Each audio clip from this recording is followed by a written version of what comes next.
A handful of Republicans, led by Senator Rob Portman of Ohio, but I include in this group Romney, Murkowski, Richard Burr, Susan Collins. This is part of the bipartisan infrastructure group.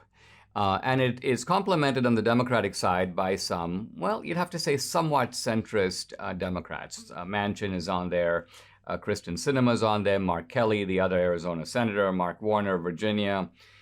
This is not the left wing of the Democratic Party. Now, interestingly, the fact that you've got this group, and I'm going to kind of show it to you here because it is, it's a sea of white faces, and this is what provokes AOC to go.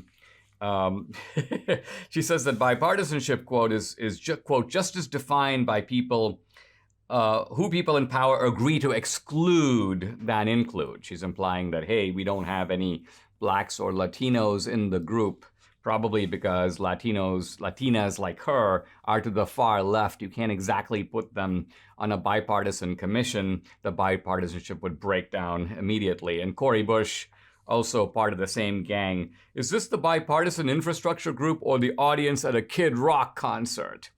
So the implication here is that this is just a bunch of old white people making these decisions. So there's some scorn on the left that's being directed at this group, and this is probably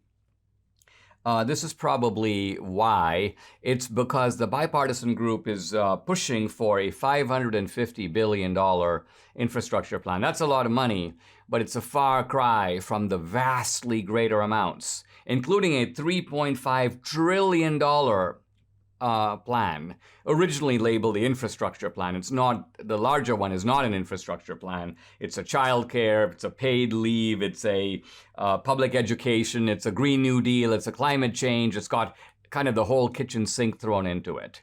I do not think that that is going to pass, and it's certainly not going to pass in its current form. But the bipartisan infrastructure bill, now this is largely an infrastructure bill. Most of the money does go to transportation, goes to broadband, goes to utilities. So the Republicans, the sort of moderate Republicans who are in there, are their argument for themselves, and we have to hear it, is they'd say, listen, we are preventing a far worse plan from going through. We're making sure that infrastructure is, in fact, infrastructure. We don't believe that climate change is infrastructure. Abortion is not infrastructure. So we have narrowed the bill to something that, yes, we're going to help it pass, but we're also going to make sure that it stays true to its purpose. Now, I think these guys also say things like, it'll also prove that government can get things done. So they want to help restore the credibility of government and its ability to actually get things passed.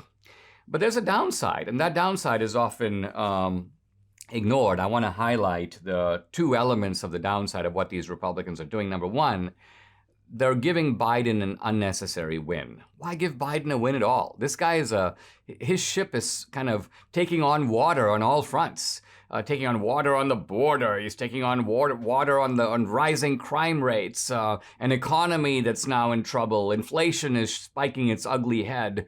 So why help this guy by delivering any political victory? That makes no sense for the opposition party. And second, what often happens is when you give a president momentum, they can then run with it to do other things. So he gets the momentum from the smaller bill to now push for the bigger bill.